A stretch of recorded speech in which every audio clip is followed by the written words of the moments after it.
Tasty. How should I start this? Man, oh man. Man, oh man. Watch Dogs 2 is just around the corner, and the hype is building, my friends.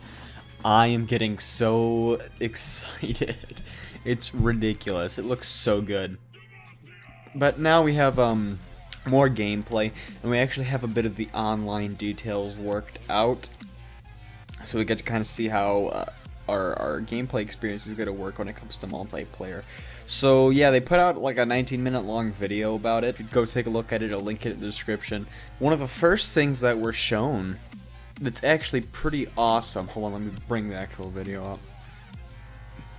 Alright, yeah, so one of the first things here we're hit with is the player's ability to actually hack cars. Now, I mentioned this in the other video, but I'm going to go over it again because I think it's really cool. We're going to be able to just hit a button, touch of a button, bam, we can remotely control a car and other objects. It's pretty awesome. The second thing that we're showed is something called NetHack View. It's basically like that weird vision that we got when we activated our scanner in Watch Dogs 1.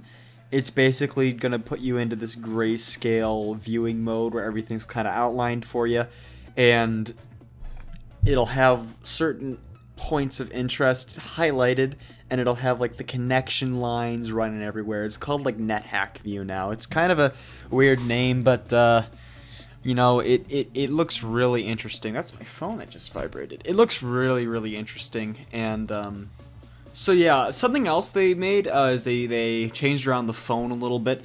They added something called the dedsec app, and basically they're marketing this as like a hub, a central hub, sort of like a quest log. You can track your quest progress and other things from within the dedsec app that have to do with questing and single player elements.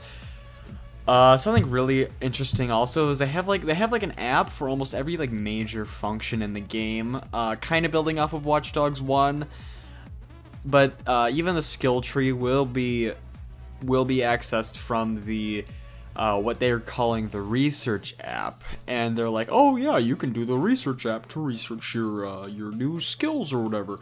I'm like, I don't know how I feel about that now, having just a menu, but you know, I feel like I could just kind of work with it, you know? And another thing is very important that I'm very happy with is the driving. They make a point to say the driving is super improved. I mean, we have yet to play it ourselves. Of course, the gameplay can look smooth, but it can play like a completely different animal. The gameplay footage will only show you, only tell some of the story, you know? You gotta get it in your hands, you gotta play it.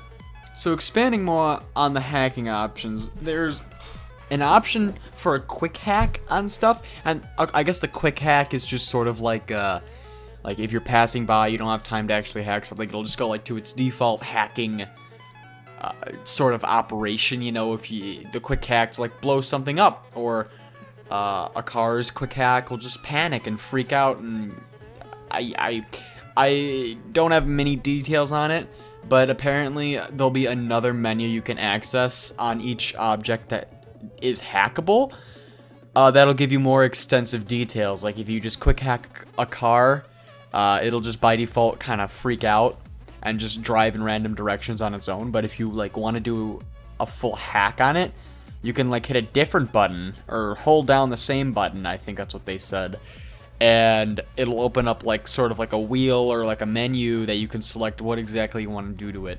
Now, another really cool thing we see here is the seamless. They're really adamant about this whole seamless multiplayer experience thing. And at first, I'm gonna admit, I didn't know how I felt about that. I was like, you know, I don't like the fact that I like to know what I'm getting. You know, I like to know if I'm getting a single player game. Single player games that are like kind of have multiplayer just feel kind of awkward to me normally. And Watch Dogs is one of those games, but this actually looks like it can work rather decently well. And how it's supposed to work is you're roaming around and you encounter random people, just not in like a hostile setting, but you bump into people that are also walking around. They're walking around in the city. You bump into them. You can shoot them a co-op invite, and they can choose to either accept or decline your invite. But if they accept, you get partied up, and it's kind of like GTA Online. You can just party up with your buds. You can go raffle stomp, and you can cruise around the city in your hot rod, shooting people up. Or you can go on missions. I know there are exclusive co-op missions that you can only complete with a co-op partner. And you can go and you can hop in and take on one of these missions. And it's seamless. It's supposed to be like a seamless experience, so you and your bud have to like hop in a car together or get in another car.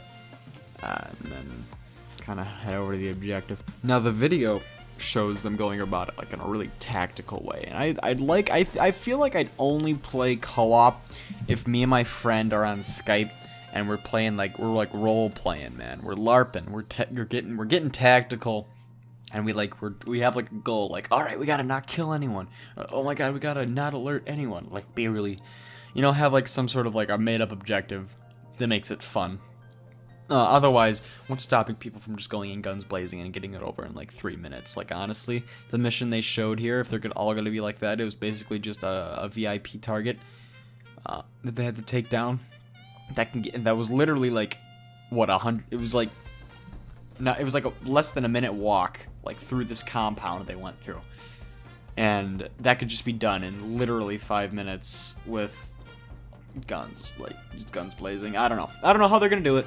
But I hope they make it kind of diverse, so it takes a little longer, and and they're not just co-op missions that are like, oh, you need 2 people, but in reality, if you're a good player, you can just do it alone. Like, no, I want a co-op mission where I need 2 people, not single-player missions that you slapped co-op on, Anyways, I'm getting off topic here. So yeah, online hack, as far as online modes go, online hacking is returning in its former glory, just the way you remember it. We got the classic online hacking, you control the hackers, but yeah, online hacking is returning just how we remember it.